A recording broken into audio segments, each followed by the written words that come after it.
सर्वशक्तिमान पिता धन्यवाद करते हैं आज के सुंदर बाइबल अध्ययन के लिए। खुदावन हर एक को बड़ी बरकत दे, आशीष कर पिता, यीशु नाम से मांगते हैं, आमीन। हम पढ़ेंगे 2 शमूएल 19 अध्याय। दाऊद को योआब की फटकार। तब योआब जो ये समाचार मिला, राजा अबशलोम के लिए रो रहा है और विलाप कर रहा है, इसलिए उस दिन की विजय सब लोगों की समझ में विलाप ही का कारण बन गई, क्योंकि लोगों ने उस दिन सुना कि राजा अपने बेटे के लिए खेदित है। इसलिए उस दिन लोग ऐसा मुंह चुराकर नगर में घुसे, जैसा लोग युद्ध से भाग आने से लज्जित होकर मुंह चुराते हैं। और राजा मुंह ढाँपे हुए चिल्ला चिल्लाकर पुकारता रहा, हाय मेरे बेटे अबशलोम, हाय अबशलोम मेरे बेटे, मेरे बेटे। तब योआब घर में राजा के पास जाकर कहने लगा, तेरे कर्मचारियों ने आज के दिन तेरे बेटे बेटियों का और तेरी पत्नी और रखैलियों का प्राण बचाया है, परंतु तूने आज के दिन सबका मुंह काला किया है। इसलिए तू अपने बैरियों से प्रेम और अपने प्रेमियों से बैर रखता है। तूने आज ये प्रकट किया है कि तुझे हाकिमों कर्मचारियों की कुछ चिंता नहीं, वरन मैंने आज जान लिया कि यदि हम सब आज मारे जाते और अबशलोम जीवित रहता तो तू बहुत प्रसन्न होता। इसलिए अब उठकर बाहर जा और अपने कर्मचारियों को शांति दे, नहीं तो मैं यहोवा की शपथ खाकर कहता हूँ, यदि तू बाहर ना जाएगा तो आज रात को एक मनुष्य भी तेरे संग ना रहेगा, और तेरे बचपन से लेकर अब तक जितनी विपत्तियाँ तुझ पर पड़ी हैं, उन सब से ये विपत्ति बड़ी होगी। तब राजा उठकर फाटक में जा बैठा। जब सब लोगों को ये बताया गया कि राजा फाटक में बैठा है, तब सब लोग राजा के सामने आए।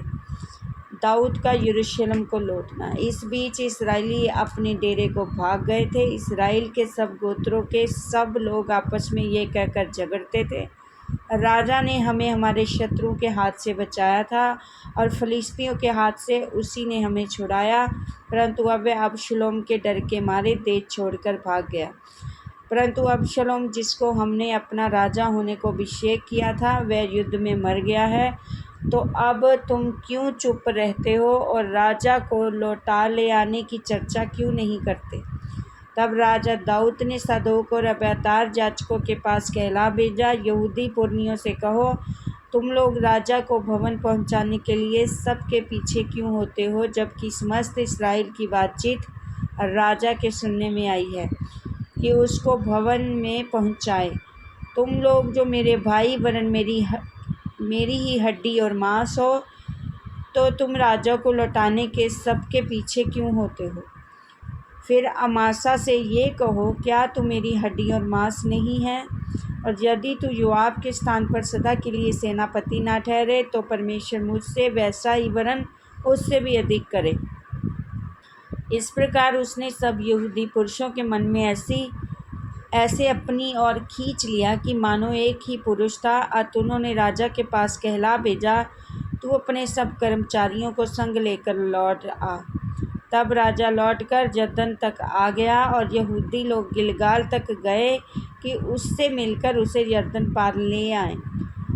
और यहूदियों के संग गेरा का पुत्र बिन्यामीनी शिमी भी बहरीम का निवासी था, फुर्ती करके राजा दाऊद से भेंट करने को गया, और उसके संग 1000 बिन्यामीनी पुरुष थे। और शाऊल के घराने का कर्मचारी सीबा अपने 15 पुत्रों और 20 दासों समेत था। वे राजा के सामने यरदन के पार पैदल उतर गए, और एक बेड़ा राजा के परिवार को पार ले जाने और जिस काम में वह उसे लगाना चाहे उसी में लगने के लिए पार गया। जब राजा यरदन पार जाने पर था, तब गेरा का पुत्र शिमी उसके पांव पर गिर के राजा से कहने लगा, मेरा प्रभु मेरे दोष का लेखा ना ले, और जिस दिन मेरा प्रभु राजा अब यरूशलेम को छोड़ आया, उस दिन तेरे दास ने जो कुटिल काम किया उसे स्मरण ना करे, और ना राजा उसे अपने ध्यान में रखे, क्योंकि तेरा दास जानता है कि मैंने पाप किया। देख, आज अपने प्रभु राजा से भेंट करने के लिए यूसुफ के समस्त घराने में से मैं ही पहले आया हूँ। तब सरूया के पुत्र अबीशै ने कहा, शिमी ने जो यहोवा के अभिषिक्त को श्राप दिया था, इस कारण क्या उसका वध करना ना चाहिए? दाऊद ने कहा, हे सरूया के बेटों, मुझे तुमसे क्या काम कि तुम आज मेरे विरोधी ठहरे हो? आज क्या इस्राएल में किसी को प्राण दंड मिलेगा? क्या मैं नहीं जानता कि आज मैं इस्राएल का राजा हुआ हूँ? फिर राजा ने शिमी से कहा, तुझे प्राण दंड ना मिलेगा, और राजा ने उससे शपथ भी खाई। तब शाऊल का पोता मपीबोशेत राजा से भेंट करने को आया, और उसने राजा के चले जाने के दिन से उसके कुशल क्षेम से फिर आने के दिन तक ना तो अपने पाँव के नाखून काटे और ना अपनी दाढ़ी बनवाई और ना अपने कपड़े धुलवाए थे।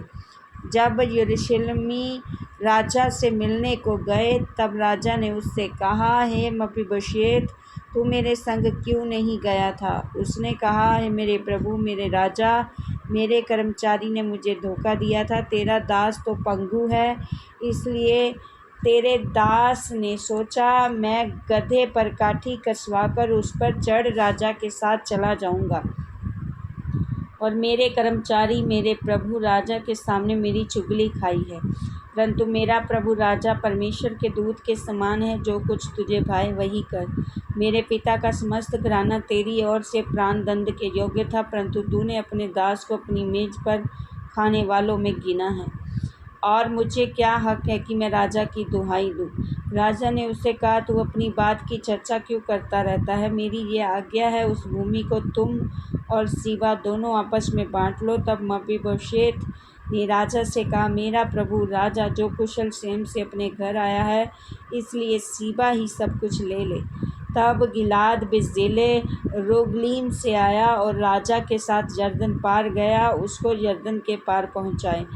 ब्रिजजिलै तो वृद्ध पुरुष था और 80 वर्ष की आयु का था। जब तक राजा महनैम में रहा, तब तक वह उसका पालन पोषण करता था और करता रहा, क्योंकि वह बहुत धनी था।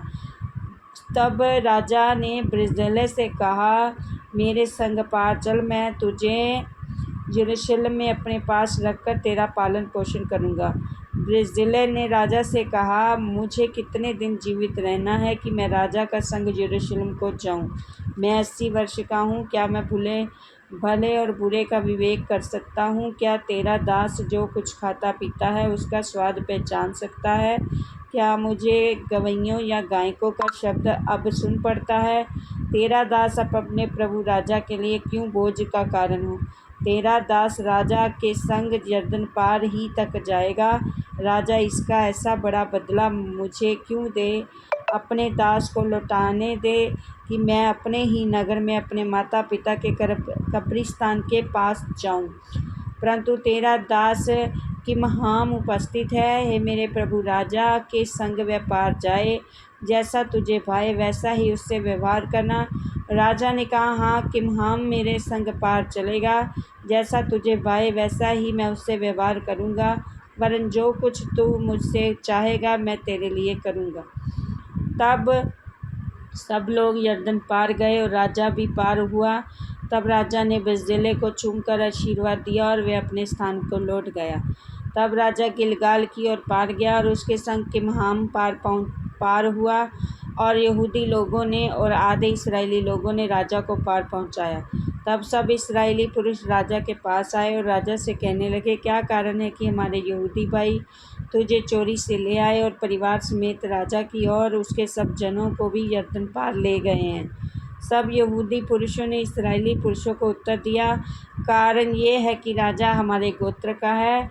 तो तुम लोग इस बात से क्यों रूठ गए हो? क्या हमने राजा का दिया हुआ कुछ खाया है, या उसने हमें कुछ दान दिया है? इस्राएली पुरुषों ने यहूदी पुरुषों को उत्तर दिया, राजा से 10 अंश हमारे हैं, और राजा दाऊद ने हमारा भाग तुम्हारे भाग से बड़ा है, तो फिर तुमने हमें क्यों तुच्छ जाना? क्या अपने राजा के लौटा ले आने की चर्चा पहले हमने ना की थी? पर यहूदी पुरुषों ने इस्राएली पुरुषों से अधिक कड़ी बातें कहीं। इस वचन के द्वारा प्रभु ब्लेस करेंगे। आमीन। सबको जय मसीह।